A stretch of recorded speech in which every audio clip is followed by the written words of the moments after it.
सुपारी बहादरांनी अजित पवारांबद्दल बोलू नये असं अमोल मिटकरी यांनी म्हटलेलं होतं। राज ठाकरेंनी धडांवरून केलेल्या टीकेला अमोल मिटकरींनी हे उत्तर दिलं। तुमची विश्वासार्हता संपलीये, मिटकरींनी राज ठाकरेंवर या शब्दात टीका केली।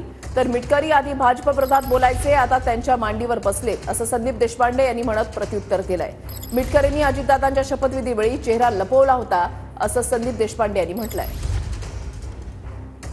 दिलेला शब्द पाळणाऱ्या अजितदादांबद्दल सुपारी बहादरांनी बोलू नये, कारण हे सुपारी बहादर टोलनाक्याचं आंदोलन असेल, भोंग्याचं आंदोलन असेल, आणखी कुठलं आंदोलन असेल ते जीवनात कधीच सक्सेस करू शकले नाही। विश्वासार्हता या व्यक्तीची संपलेली आहे आणि राजकारणात महाराष्ट्राच्या आतापर्यंतच्या इतिहासात सर्वात अयशस्वी ठरलेल्या व्यक्तींनी अजितदादांच्या कार्यकर्तृत्वावर प्रश्नचिन्ह निर्माण करणं म्हणजे हे सूर्याला वाकुल्या दाखवण्यासारखं आहे।